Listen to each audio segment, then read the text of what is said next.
Good morning. Wanted to be able to bring you back because we let you know that when we have information, we'd like to bring you back and talk about it. So just wanted to go over a little bit of the timeline. On December 30th, 2025, at approximately 10:04 a.m., Columbus Police Patrol officers were dispatched to the 1400 block of North 4th Street on a well-being check. Officers arrived at scene and located the two adult victims suffering from apparent gunshot wounds. We now know that they were identified as Mr. Spencer Tepe and Mrs. Monique Tepe. Their two small children were also found in the residence, physically unharmed.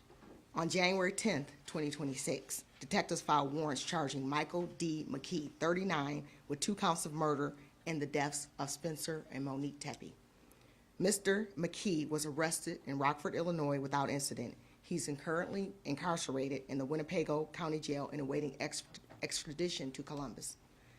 We believe at this point we have the person responsible for the murders of Monique and Spencer Tepe in custody, and that person is Michael McKee.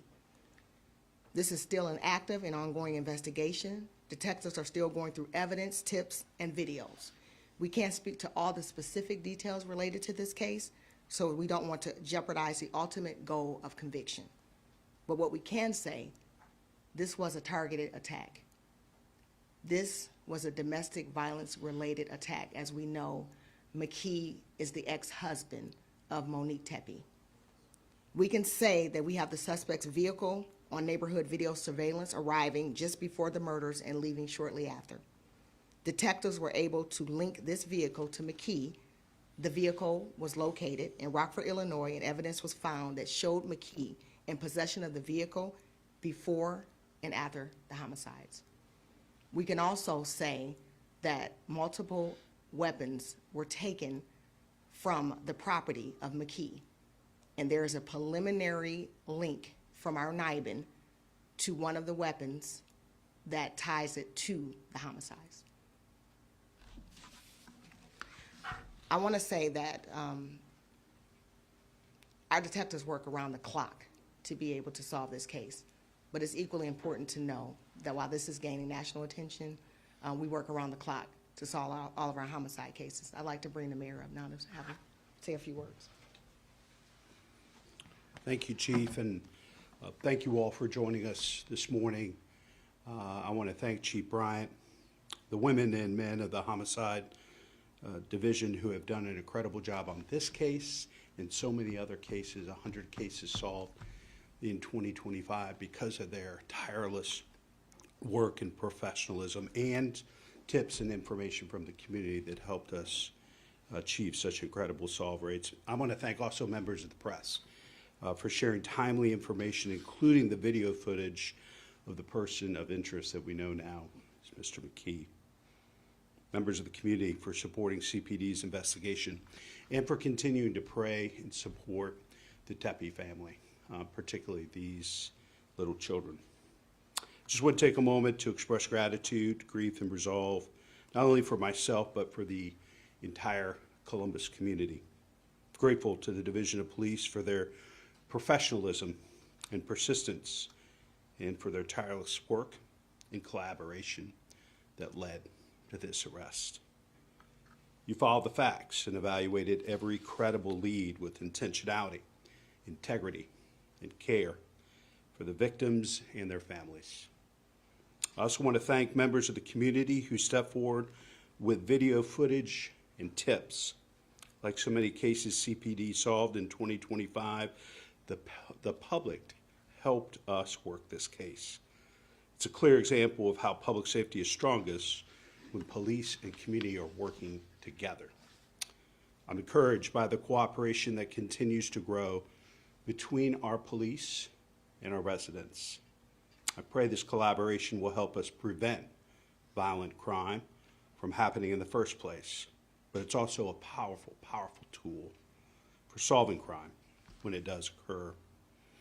The tips that were submitted in this case mattered, and I'm grateful to the residents and businesses who shared information. As Chief described, this was a targeted domestic violence attack that resulted in the deaths of 2 people and irrevocably changed the lives of their children. families, colleagues, and friends. Our hearts remain with Spencer and Monique, their loved ones, and especially the children impacted by this unimaginable loss. As this case now moves through the criminal justice process, we'll continue to respect this investigation and allow investigators and prosecutors to do their work. As Chief said, we will not do or say anything that will compromise the likelihood of a conviction. One thing we can still offer this family is the best possible chance at a conviction and justice for this unspeakable crime. We could also continue to lift up this family in our thoughts and prayers. I will continue to lift up every one of the 84 families that lost a loved one due to violence in 2025. And I know the Chief and the Division of Police will too, in their thoughts and their actions. I know this case has taken on national interest, but I want to tell each of these families, these 84 families, CPD pursues every case with the same intensity, commitment, and resolve. Thank you all for being here. Thank you, sir. We'll take any questions at this time. Chief, can you comment on a motive in this case? I mean, why did he allegedly kill Monique and Spencer and also leave the children alive? At this time, we cannot comment on the motive. Again, part of the investigation. Did you find any other evidence in his home in Lincoln Park? What I can tell you is that we did search his property and we have evidence, but I can't speak to any specific evidence. You said there were no signs. Can you tell us which police agency arrested him and where he was taken into custody in Rockford? Sure. This case is a great example of partnerships. So our partners with Alcohol, Tobacco, and Firearms, ATF, federal agents, took him into custody very close to his place of employment. What can you tell us about McKee's whereabouts between the day of the crime and the day he was picked up? Part of the investigation, unfortunately, as we talked about, we're not able to share specifics, but what we can tell you is that we have evidence that he was there during the time of the actual homicides. You said there were no signs of forced entry. Are you able to say any more about how he got into the house? Unfortunately, we're not able to talk about that at this moment. Is there any indication he had interactions with the kids, or the kids may have seen or heard anything at this point? We don't have that information. Again, part of the investigation, there's just certain things we can't talk about. Neighbors had said that they had seen McKee in the neighborhood and in front of the Tepe home days before the homicide. Can you confirm that?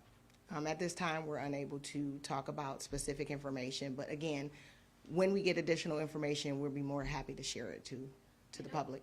I know this is an ongoing investigation. I don't know if you can say this, but obviously they were divorced. Are you able to say anything about their relationship after that divorce? It was in 2017. Were they civil? I know he had a second wife as well. Again, there is, the investigation is still ongoing. Just understand, we're still collecting information. We're still going through a lot of evidence, and there's just some things that we can't speak to right now. Can you talk about the extradition? Will you be going to Rockford and pick him up, and when will that happen? I'll let you speak to that. Sure. We have policy related to extraditions. Felony warrants out of state are primarily handled by extradition companies. And so the determination of whether or not it will be detectives from Columbus or an outside entity, likely an outside entity, but the logistics are being worked out as we speak. Any idea when that will happen? I don't know when that will happen.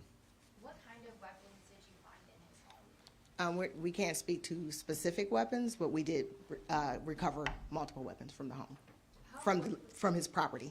How quickly was McKee a suspect? I know that family told us they pretty much assumed that it was that he was behind this crime.